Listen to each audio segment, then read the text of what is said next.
with Rob Sanders. We're waiting. Welcome into the rundown on Fox Sports Radio 1400 around the world on the iHeartRadio app. I'm Rob Sanders. Thanks for joining us this afternoon. We got a lot planned for you today. I tell you what, man, it's going to be a busy show. We got things from should Don Staley get a raise to stay at South Carolina? What else do I got? The latest on the Deshaun Watson saga, because, ladies and gentlemen, that's what it is. It's turned into a saga. Yeah, we'll get into that as well. And, and this is just something I'm going to put out there. Do you want Deshaun Watson on your team? And I want you to step away and think about this from just the perspective of not just the what he can do on the field, but the off the field, the stuff that's probably going to come with it. We'll talk about that. And we've got some stuff on rushers in the SEC. Several other little things here that we'll get into. Of course, we'll talk about Bobby Bowden and the fact that some of the cool things that I remember about Bobby Bowden. He was obviously a treasure. But I want to start with your preseason contenders to reach the college football playoff. Las Vegas came out with odds for teams to make the playoff. And some of them are surprising. We'll start from the bottom and work our way up. They've got Wisconsin with an 8% chance. And, it's last season kind of went silly for the Badgers. 3 times last fall, the Badgers were held to a touchdown or less with empty possessions. So basically, their offense just wasn't quite there. They have them at 8%. Notre Dame is at 9%. I'm at the point with Notre Dame where, we talk about, what's the term? The show me state is Missouri. It's too bad Notre Dame isn't in Missouri, because Notre Dame needs to show me something. Show me why we always have an exception for you when it comes to, the college football playoff has to include a Notre Dame exception. You need to show me why we do that, because I'm just not buying Notre Dame anymore. Yes, Notre Dame gets into the conversation of, hey, they should, as far as recruiting and all of that. But the reality is, I'm just not buying Notre Dame. The Oregon Ducks check in at 10%. Now, they are the favorite to take home the Pac-12 title. My thing with that, the Oregon season, ladies and gentlemen, comes down to the Ohio State matchup. If Oregon wants to be in the college football playoff, hey, it's simple. Win your conference and go and win at the Horseshoe. Now, I know that the Big Ten folks that are up in the land of Big Ten country, which, by the way, you're going to see a lot of Big Ten stuff coming out from the 4-letter networks, because there are a lot of folks that went to Northwestern and all they want to write about is the Big Ten stuff. You will see a ton of stuff. Don't believe me, just watch. The majority of the stuff you'll see over the next 10 days will be about how great Ohio State is supposed to be. Will Michigan make the turn? We don't even have to talk about Ohio State. It'll be Indiana's going to be your dark horse team. This team's going to be great from the Big Ten. We are going to have a monumental load of all kind of stuff being pushed to us from the 4-letter network about how great the Big Ten is in the coming weeks. Just watch. I'm telling you what's going to happen beforehand. All right, you feel free to call the show at 803-978-1832, 803-978-1832. That is the number to dial if you'd like to join us here on The Rundown. One other team that's in the mix here, according to these Vegas odds, is Iowa State. I mentioned the other day that I thought Iowa State had a decent shot to get into the college football playoff. They have them at 13%. Shout out to SEC Dog online today. He agrees with me. That is correct about the Big Ten. It happens every year. I'm not joking. That's what you're going to see. And you want to know what? And a lot of it has to do with this. The 4-letter network, they won't tell you this, but here's basically what happens. they have the whole thing with, they've got pretty much the SEC network and all of that. But I think they want the Big Ten to be relevant so bad so that they can make it a kind of a more of a national sport, because in their mind, college football is almost like a regional type thing. If you go up in the Northeast, they don't really care. I talked to AJ Black, from SI.com. He covers Boston College, and he told me, he said, hey, you come to a Boston College game, it's an issue of, you'll find more Tom Brady jerseys in the stands, and you'll find Eagles jerseys. It's just not as big of a deal in the Northeast, and ESPN wants it to be that way. They want it to be a big deal up there, but they also want it to be a big deal in the Midwest. And they want teams like the Big Ten to be more viable, so they're going to pump the Big Ten teams up. Let me break it down for you. The biggest win that Ohio State had in, 5 years, basically, was the win that they got over Clemson last season. They should be building statues up there for that. Just saying. Since their last national title win, their biggest win was the win they got over Clemson. Just the way that it is. And that's the way that they see it up there. They were hell-bent on getting that win because they lied to themselves and said, hey, we lost the season before because the refs screwed us over, which was an absolute lie. They screwed themselves over with Justin Fields throwing 3 times the interceptions he threw all season in that one game. Anyway, not to rehash history there. But up next is Texas A&M at 14%.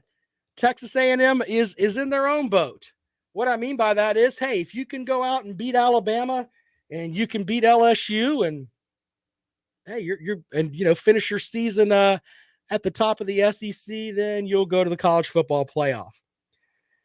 I don't really know what I don't like about Texas A&M. Maybe it's the fact that they don't have Kellen Mond back there, which Texas A&M fans kind of turned on him last season, to be honest with you. But I'm not really sure what I like about Texas A&M or what I don't like. Maybe I've just been a guy that I'm not really a big fan of Jimbo Fisher. Maybe it's because I look at Jimbo Fisher and think he didn't do anything unless he had an elite quarterback in Jameis Winston as his guy. And I just don't think that Texas A&M is just what everybody claims that they need to be to get into the college football playoff conversation. Is it going to be Haynes King, the guy that's their new quarterback? Now, he could come in and run roughshod over everybody. That's what's great about the college football season. We talked a little bit earlier about Notre Dame needs to show me something. Eventually, we're going to get to a point where everybody shows everything. But I think Texas A&M a little bit overhyped just a little bit, I think is the term that I want to use there. The Georgia Bulldogs come in next at 32%.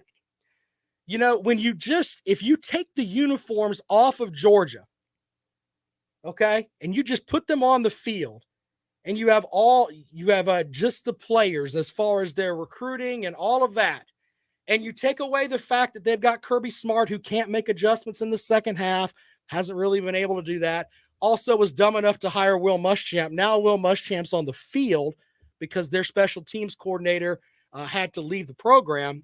So you got Will Muschamp on the field, who's a 2-time failure, and Kirby Smart. Take all of that, put that in a box, and we'll pin that, and we'll talk about that later. Okay?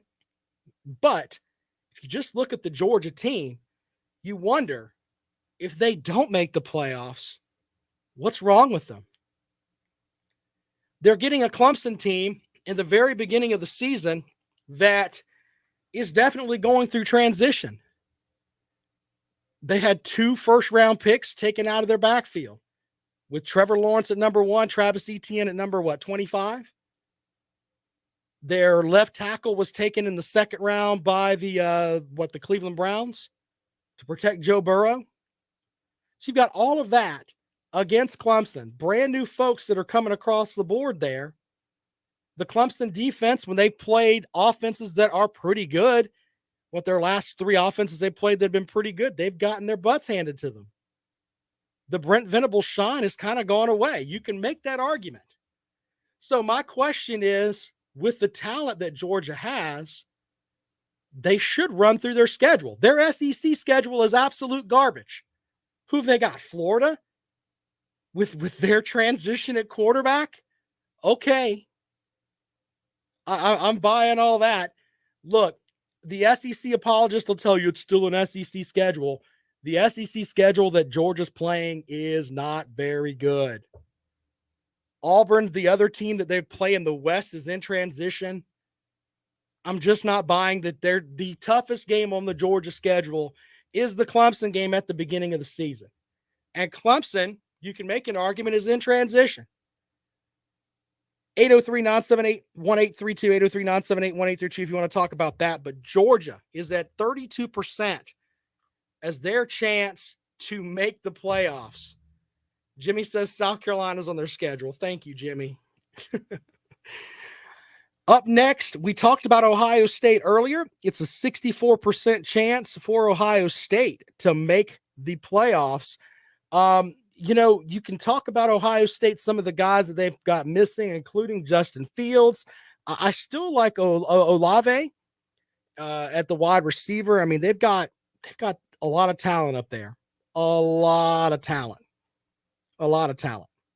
So Ohio State right there in the mix at 64%. Oklahoma is at 65%. Now, if you go online, you will find people that will tell you this is probably Lincoln Riley's best team that he had at Oklahoma. Now, you can take that and put that in that same box with Kirby Smart and Will Muschamp coaching on the sideline there. Spencer Rattler is a front runner for the Heisman Trophy. They seem to have a lot of the things that they need to do to make a college football playoff run. Not sure if it's going to happen or not, but they are definitely in the mix at 65%. If that's a safe bet, we'll take calls on that at 803-978-1832. Alabama is next on the list at a 75% chance to make the playoff. When you look at Alabama, if it weren't for just Alabama, with it being Alabama there, if we just put them on the field in just white jerseys and no one knew, you'd say, hey, that's a lot of talent there. But remember last year when we were talking about Alabama's we don't know how good Mac Jones is going to be. We heard he's going to be good, but Mac Jones comes in there. There was talk that Bryce Young was going to be the guy last year that would unseat Mac Jones. That didn't happen. Then what? Mac Jones comes in, finishes in the top 5 for the Heisman. There was talk that Jalen Waddle was going to win the Heisman. It ended up going to Devontae Smith, who, let's be honest, he won the Heisman because Jalen Waddle got injured.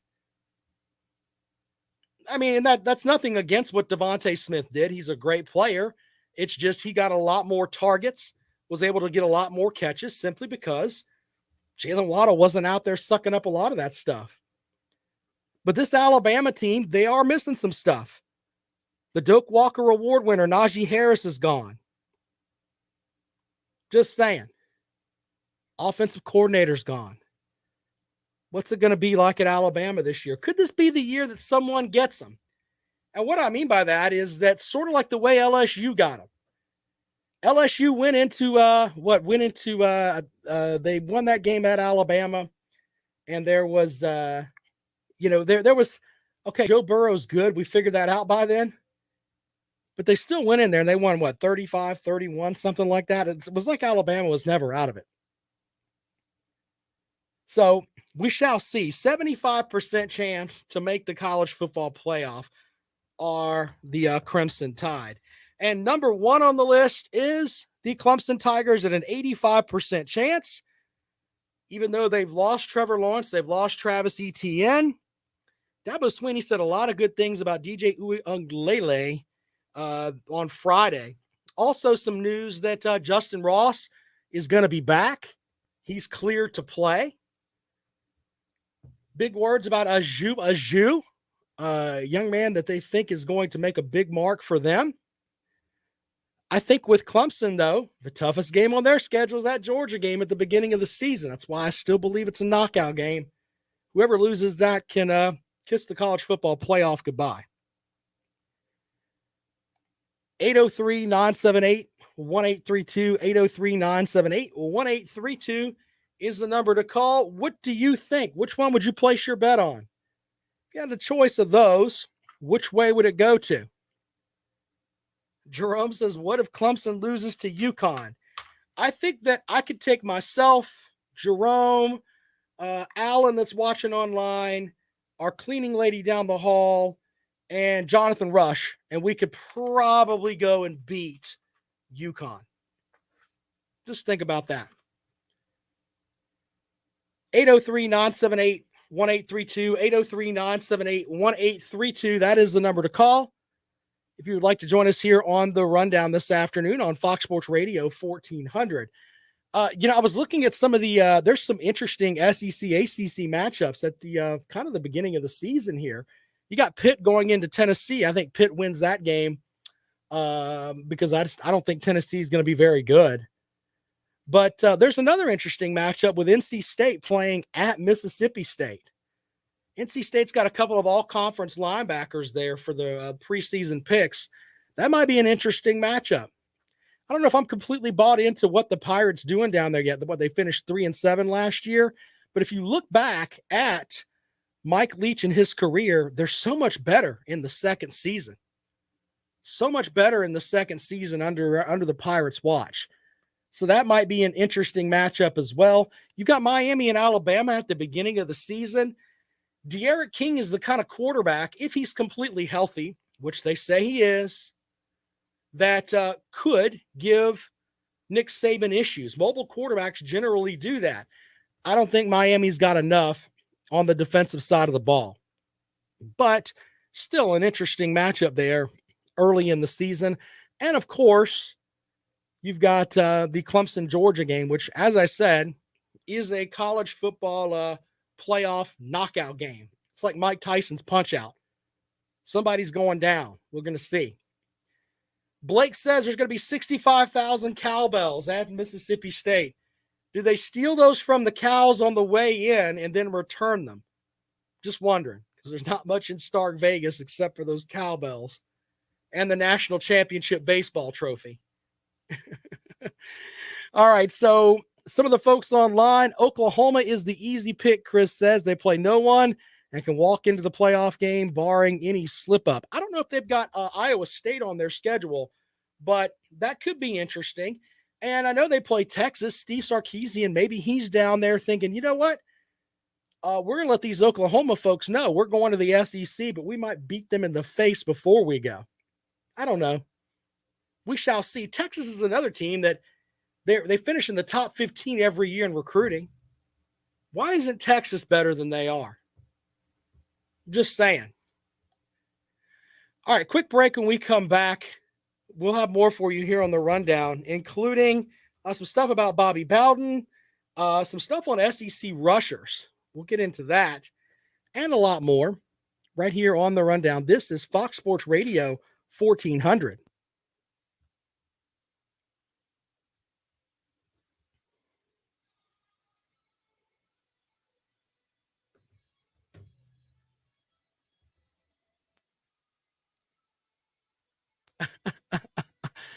Fireball, did you watch the show last night? I'm reposting. I did a little remix on that Tennessee caller that called last night that said, and I quote, let me make sure this guy said this, not me, okay?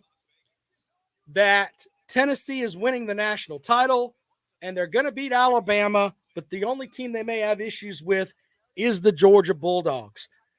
If you didn't watch that last night, I went and cut that out of the show and put that together. That is quite possibly the funniest call that we've ever had on the Rob and Kale show. I mean, I listened to it 3 different times this morning, laughing hysterically as I was driving down the road. It was a mess. We shall see. But it's still funny. And he was adamant about it. It's great. Josh Heupel is an offense. He's an offensive-minded coach. Is he? Is he really? Oh, my good. Yeah, they beat Auburn, and they don't even play him. Chris saw it. It was hilarious. I cut it up where it's just that one piece. I don't think he was a troll, brother. He sounded like he had dip in his mouth and wasn't very smart. Just saying. He sounded too stupid to be a troll. Just saying. It's really funny. Really, really funny.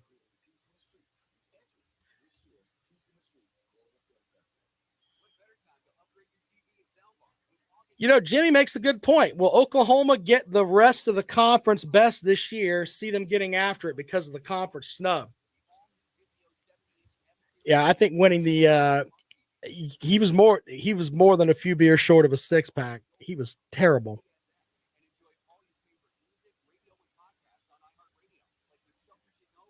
SEC dog, I'm gonna post it later with Tennessee fan loses his mind. I'll post that on this channel later on. It's worth it. Oh, it's hilariously funny. Good stuff there.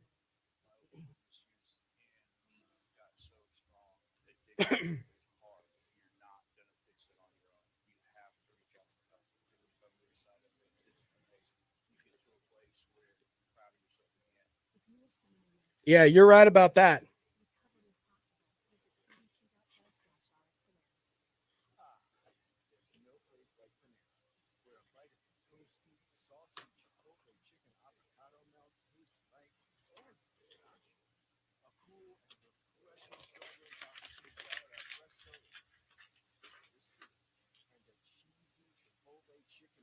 You might be right, Kevin. That guy was silly. Still cutting weight for this contest. Oh, wow. It's about 10 minutes of that guy being dumb.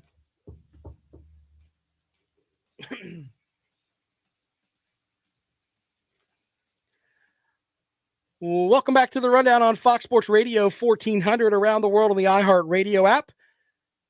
Make sure you catch Lawton Swan show. He'll be on this afternoon. Lawton doing his thing here with Clemson Sports Talk. The czar of Clemson Sports. Be sure to check him out today.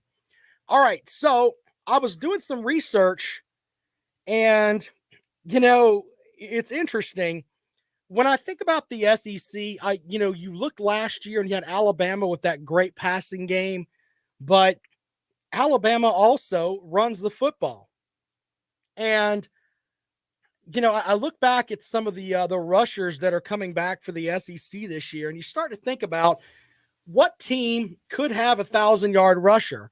I think South Carolina is definitely in the mix for that, simply because they had 1,000-yard rusher last year in Kevin Harris, and I think Marshawn Lloyd is a guy that can run the ball too. Now, I'm not saying both of them are going to get 1,000 yards. Let's make sure that we put that out there.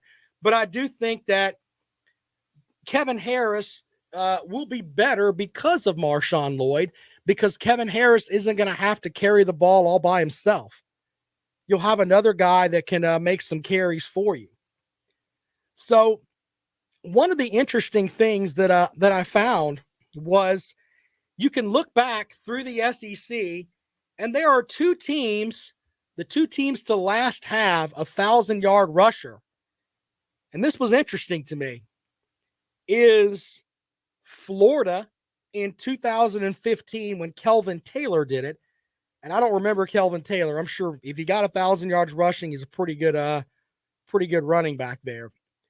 The other running back, the other team that comes to mind, though, is Tennessee. The last time Tennessee had 1,000-yard rusher was Jalen Hurd in 2015. Every other team in the SEC has been, Missouri was in 2018, but after that, it's pretty much 2019, 2020, etc. And with Auburn with 2017, I think Auburn's going to have a chance with Tank Bigsby, who had 800, I think it was 800 yards in 10 games. But SEC Dogs over there online with that too. I think he's going to have 1,000 yards too this season, but 10 games last year, my notes say 834 yards. If he plays the full 12, there's a good chance he's going to get that 1,000 yards rushing. But I just thought that was interesting. And, and last season, and a lot of this had to do with the whole 10-game schedule, Georgia didn't have a 1,000-yard rusher. It was kind of across the entire SEC. I think the only teams that had 1,000-yard plus rusher were South Carolina, Texas A&M with Isaiah Spiller, and Alabama with Najee Harris. Look at it from this perspective. How good is Kevin Harris? You put him into the conversation with, there were 3 SEC running backs in a 10-game conference schedule that got over 1,000 yards last season. One of them is Najee Harris, who is going to be playing on Sundays. The other is Isaiah Spiller, playing down at Texas A&M, who, if you listen to a lot of folks, they think that he's one of the better running backs in the country. There's like dark horse Heisman talk about Isaiah Spiller too. But how good is Kevin Harris?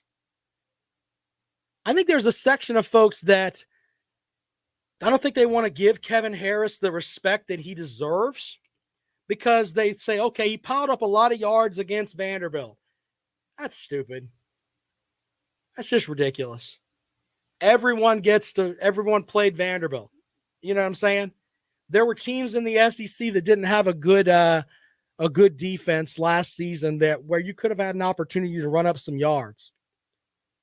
But I think that Kevin Harris kind of stamped his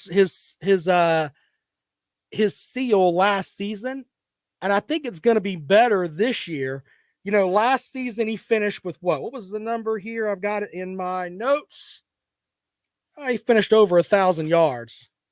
He's going to have some help this year with Marshawn Lloyd. Out to the phones we go. And good afternoon. Welcome into the Rundown. How you doing? It's Bluegrass Sports Media. What's going on, brother? Not much. I just called to talk to you about the Muschamp being an on-field coach. Yeah. George. Go ahead. First, I want to remind some Alabama fans that Mac Jones was actually a Kentucky commit before he committed to Alabama. Yeah, but hold on, sir. He ended up saying, "I'm not going there." He ended up going to Alabama and staying there. So that's kind of backhanded. So, well, he was going to be here. That's like Clemson fans saying, well, Jeff Francoeur was going to commit to Clemson and play there before he decided to go to the pros. It's kind of like having a glass of half warm water. It doesn't really help, man. I'm only saying it to say we do have the ability to identify a viable quarterback. We just can't land a viable quarterback. So what you're saying is that you have the coaching staff that can pick out and say, you know what, that guy's a pretty good quarterback, and we can't get him to come here because Kentucky doesn't really have great quarterback play since Tim Couch, Andre Woodson, but we can pick out a guy. That guy right there is good. Is that what you're going after?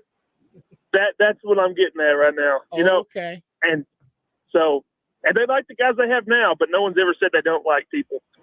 But anyway, no one's ever said, man, I hate this recruiting class. But about the Will Muschamp thing. Sure. Now, I know you guys are probably joking and saying he's going to make them a lot worse, but don't you think being realistic, don't you think he makes them better than Scott Cochran, who's a glorified strength coach who's got 1 year of experience coaching? I don't know enough about Scott Cochran to make an accurate assumption. Here's what I know about Will Muschamp. He was at Texas. He was a great defensive coordinator. I don't know. They haven't really said, hey, he's going to be your special teams coordinator. They may move some guys around and he may end up doing something different. But apparently, from several reports, Will Muschamp went into Georgia and made a good impression. I just think he can't be a good head coach. But they're not asking him to be the head coach. That's what Kirby Smart's job is. So under that logic, I think people are they have a bad taste in their mouths, especially here in Columbia, about Will Muschamp. And I think that when you step back and look at just his 2 head coaching jobs, it didn't work. Wasn't really that great at Auburn as a defensive coordinator, but his time at Texas was pretty good there. So we shall see. Maybe if he just goes out there and coaches the secondary for Georgia, and he has the capability to get them out there and do some things, or linebackers, maybe that can help the Bulldogs. Well, you got to think. I mean, talent cures everything. I mean, Alabama's talent made Jeremy Pruitt look like he was an actual football coach. So I mean, talent cures everything. So Georgia's got the talent. So I mean, he's a good football coach. Would you like Muschamp coaching your Wildcats? See, there's a difference there. Georgia recruits at such a high level that I don't think he has the talent, and this is going to come off wrong. I don't think he has the talent to develop people at Kentucky like we need. I think he's very much a CEO type, needs them already prepackaged, coming out 5-star kind of guy. Yeah, but he kind of had that. He had that at Florida, and he didn't really do well there. Look at the guys that he had down at Florida that, nobody really wants to talk about that. And he recruited well at Florida too. So, and didn't really do a bad job recruiting at South Carolina after his first class. So he was able to bring in talent. I just think that he doesn't understand the offensive side of the ball. And I think he has the type of coaching that I don't think really relates well from the head coaching front. I think as a coordinator, I think he'd be fine, but we'll see. Anything else? Yeah. No, I hope Georgia does fall off a cliff, though. That'd be great. Other than that, that's all I got. Thanks, man. Appreciate it. All right. Well, if you want to call up and respond to that, 803-978-1832, 803-978-1832. We did mention that Will Muschamp on the sideline again for the Georgia Bulldogs. Scott Cochran is took an indefinite leave of absence. So not sure. Coach Smart said he has to focus on his mental health. Hopefully he can get himself squared away with that. You don't want to mock anybody that's dealing with something like that. Just sad. I mean, when you really think about it, man, you got to hopefully he gets himself squared away on that front. But what will Will Muschamp be doing on the sidelines? Not really known yet. If I were Coach Smart, and I would put Will Muschamp where he's been great at, working with the secondary, working with the linebackers. Why not? We know that he can develop talent there. We know that. Now, I would tell him, don't go anywhere near the offensive room, and I don't want you doing any interviews. Just saying. All right, 803-978-1832 if you want to talk about that and more. This is The Rundown. You're listening to Fox Sports Radio 1400.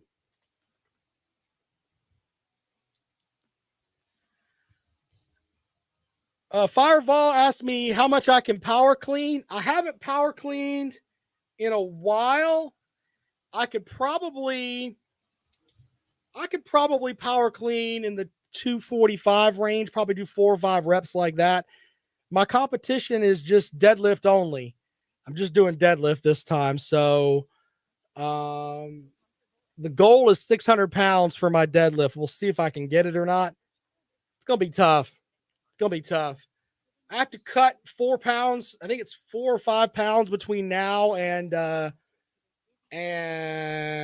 Friday morning at 8:00.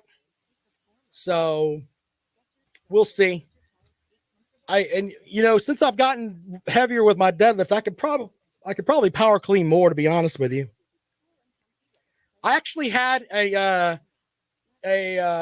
Chinese power lifter that was actually part of one of the Chinese teams from the 80s work with me on my power clean motion and all that. And I mean, I've got the form down. If I really wanted to do just power clean, I'd be fine. But with powerlifting, man, you have deadlift, squat, and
All right. Can you guys hear me now? You guys good over there?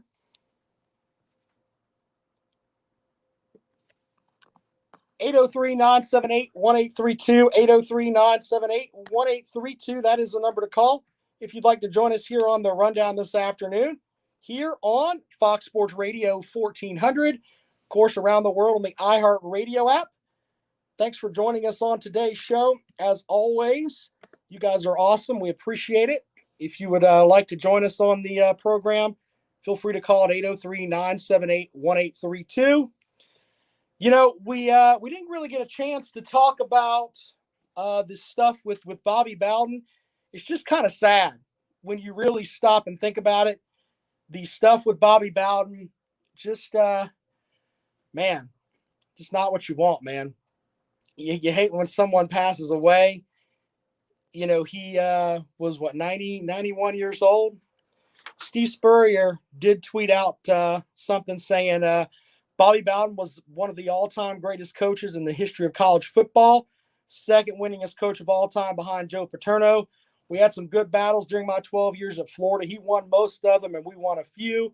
I enjoyed our relationship after coaching as we served for Rising Stars, which helps young men and women from difficult backgrounds go to college and be successful.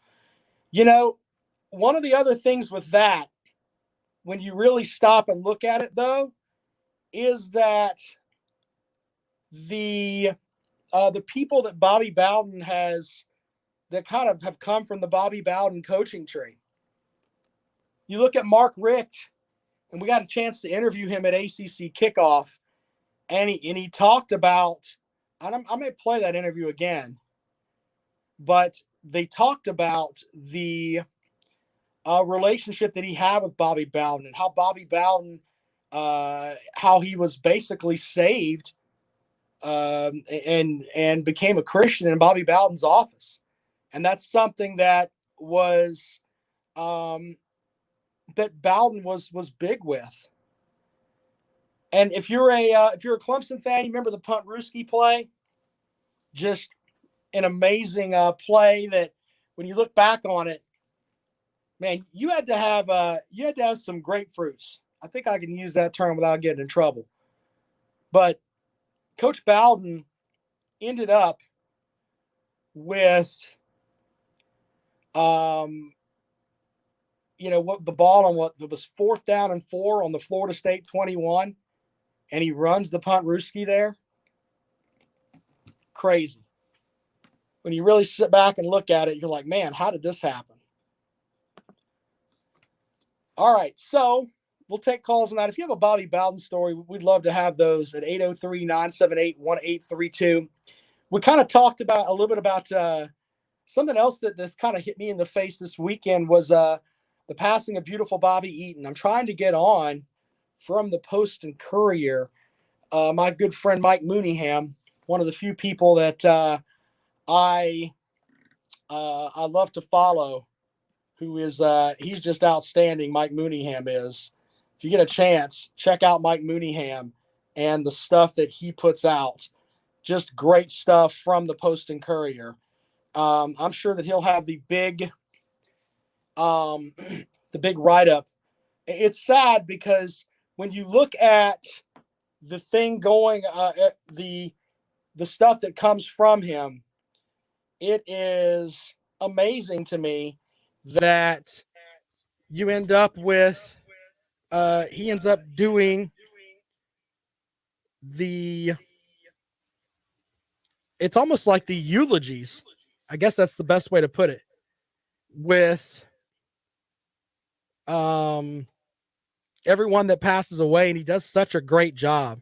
So if you want to check that out, I'm sure he'll have that up shortly. So we will definitely be getting ready for that as that comes out. As beautiful Bobby Eaton from the Midnight Express, one of the greatest tag teams in the history of pro wrestling. I'm such a pro wrestling fan, man. I tell you what. Shout out to my buddy Carolina Jackpot in the upstate. I'm jealous of Jackpot because Jackpot has an actual Midnight Express scrapbook. And yeah, I got to get me one of those. Just so cool to see some stuff like that. But anyway, if you get a chance, go and check out Jim Cornette's latest podcast, where it's just basically 2 hours about him talking about Bobby Eaton. Kind of bring you back to when you were a kid a little bit. Jerome with a good line. Wrestlers have bad luck with longevity. Yeah, you're right. You're right. Bobby Eaton was only 62 years old. So there's that. Anyway, I thought we'd take some calls on both of those. If you want to talk about Bobby Eaton or Bobby Bowden, we would definitely take those calls at 803-978-1832, 803-978-1832. That is the number to call if you'd like to join us here on the Rundown. When we come back, I've got some Deshaun Watson info, and Twitter is insane right now with folks talking about, hey, Deshaun Watson's coming here. Yeah, we'll get into that. And does Dawn Staley need a raise? Some people think she does. We'll talk about that when we come back on the Rundown. Don't forget, Lawton Smano Clubs and Sports Talk follows me this afternoon right here from 4 to 6 on Fox Sports Radio 1400. In the mornings, you can talk to Teddy Hefner. Teddy Hefner with Talking Sports. Yep. Teddy's been doing this a long time, has a great show every day. More of the Rundown. We come back. This is Fox Sports Radio 1400.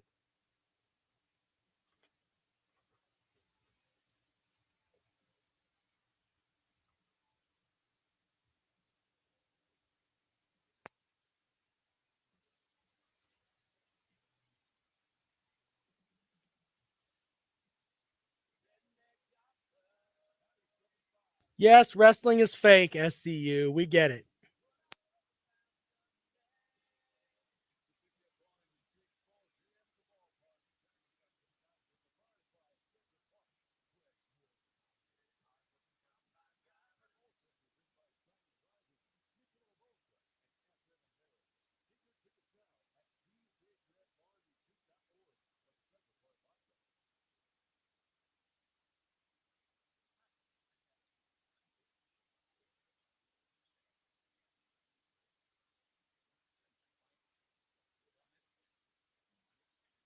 Yeah, but you got to think about this with Dawn Staley. How much, I mean, it has to come down to money too. You know, how much money does she generate? That's kind of the big thing there too, but.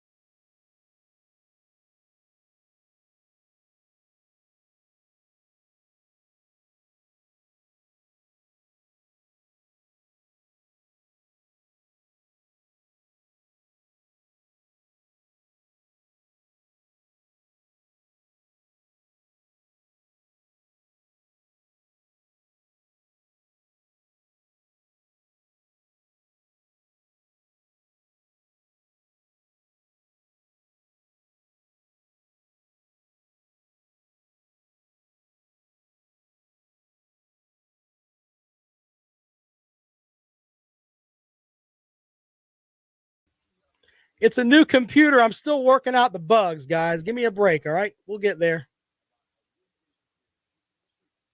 There you go. You should be good now. You should be catching all kind of stuff there. I don't know why that dropped off. We'll have to see. I'm working on that.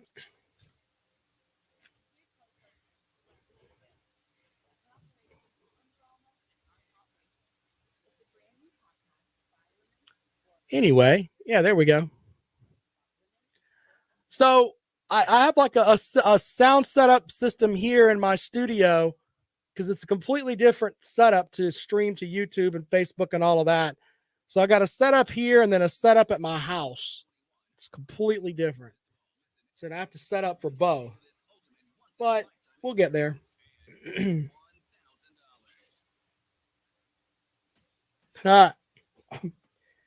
Well, welcome back to the Rundown on Fox Sports Radio 1400 around the world on the iHeartRadio app.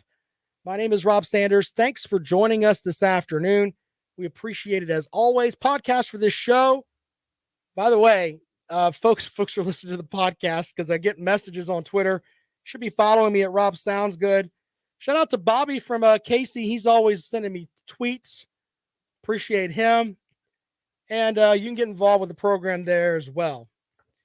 All right, so Deshaun Watson, there's some interesting things about Deshaun Watson. First of all, he is in training camp because he doesn't want to get fined. It's the whole thing of, hey, we don't want the whole, what is it, Marshawn Lynch? I'm just here so I don't get fined. Yeah, it's the same theory with Deshaun Watson. He's at camp. They've got him running, what I'm told is with the scout team. So he's out there running the scout team, basically, so he can do his thing. He's not even supposed to be interviewed for these cases until a month after the Super Bowl. The NFL has come out and said, hey, we don't have anything on that front with as far as Deshaun Watson goes. He's got all the privileges. He can do what he needs to do.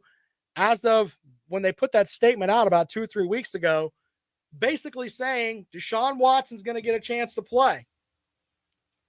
So they have that, but word out of Houston is they want him to be the starting quarterback. Now, I'm in the camp of this. If someone tells me, and I'm running an organization, I don't want to be your especially starting quarterback, I'm not going to have you anywhere near the field. Now, I don't understand why folks are upset when I say stuff like that, but the reality is this. When it comes down to it, if he doesn't want to be there, then you should figure out something to let him go. Now, on the other hand, I know that they can't come out and say, you know what, we're going to trade Deshaun Watson and we'll take a 5th round pick for him. No, they should get more than that. Okay? And I believe that. And someone will pay them more than that. But this mentality of, oh, Deshaun Watson, we still want him to be our quarterback, that's kind of not very with it, in my opinion. And I'm not really buying that. I don't understand what's going on in Houston, but they need to figure that out. So, NFL insider Charles Robinson, of course, says that the Texans will not be taking, quote, lowball offers for Watson. As a result, they aren't being overly communicative with the other teams. So on that front, they're not even trying to get the best value for Watson right now. Think about that. Because they're not even, in reality, they're not even really accepting offers. They need to come to a conclusion of this is what we're going to do. Fireball Online says nobody's going to get Watson until they know the verdict. He's not even going to get questioned until February. And you know what? I think what's going to happen is Watson is going to sign. He's going to open up his pocketbook and he's going to pay something. And there's going to be some NDAs put out there. Non-disclosure agreements. If the Houston police had anything, they probably would have come with it. Not saying he didn't do anything wrong. Something happened there. When you got 22 women that have lined up, something had to have happened there at some point. What I'm saying is that the idea of something happening, and police officers will tell you, the idea of getting enough evidence to make it where they can actually have a case, those are two different things. Those are two different things. Now, on the other hand, Houston needs to figure out what they're going to do and go. Find the best offer. Call every team. Get them in the mix. I would have a derby with, hey, if you want Deshaun Watson, let's see what we got. Just saying. That's kind of the way that it should be going, but they're not buying that down in Houston. Oh, we still want you to be our starting quarterback, but go out and run the scout team, Deshaun Watson. Yeah, that's helping out there a good bit. Final thing of the afternoon here. Darius Rucker from Hootie and the Blowfish says Dawn Staley deserves a bigger salary. Now, this, of course, comes after Dawn Staley led the women's basketball team for the United States to the championship in the Olympics. They win the gold medal. And several other people agree, including Craig Melvin from the Today Show. I mean, lots of folks are in the camp of Dawn Staley deserves a raise. Dawn Staley's a great coach. Completely buy that. But does she need more money to coach at South Carolina? There was a tweet that went out that said Dawn Staley had what was it? She had more depth at South Carolina than she did on the Olympic team. I don't know how real that is. I know she has everybody back from the Final Four team last year and the number 1 ranked recruiting class in the country and an all ACC player and a young lady from Syracuse. So Dawn Staley's got tons of talent. So we know that she has the capability of doing that. They've gone to what? 3 Final Fours, won 1 national title. If Dawn Staley wants some more money, they should probably figure that out. If they don't, then they don't care about women's basketball. That's kind of how it goes. Now, I don't think she's going to try to hold South Carolina up for some crazy amount of money. But in the end, it comes back down to this. Dawn Staley gets it done. She's the best coach South Carolina has right now. Just saying. One final note today, before we get out of here. The United States of America, we took home the most medals at the Olympic Games. Yeah, 113 medals. 66 of them were won by women. You want to know why we won 66 medals in the Olympics with women? Because of something that, if you're a football fan, especially a college football fan, it's something you look at and you're kind of like, oh, I don't necessarily agree with that. It's because of Title IX. Now, I know people are going to be like, well, college football draws more money. It's not an issue of money.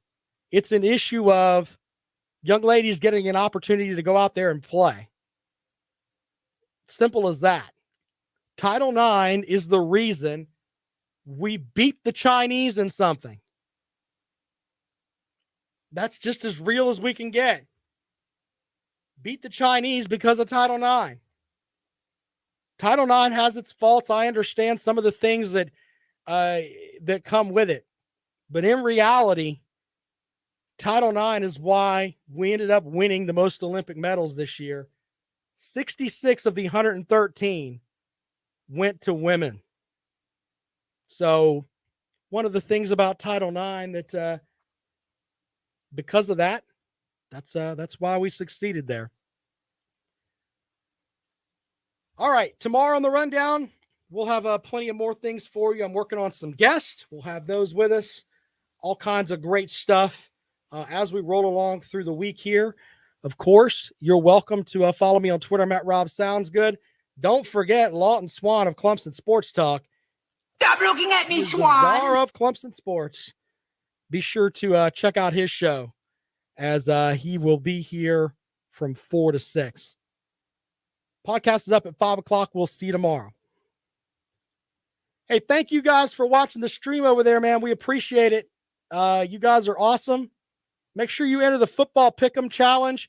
Isolated video of the Tennessee fan that lost his mind last night on the Rob and Kale show. I'll have that up for you later on. Hilarious. All right, guys. Thanks so much. We'll talk to you soon.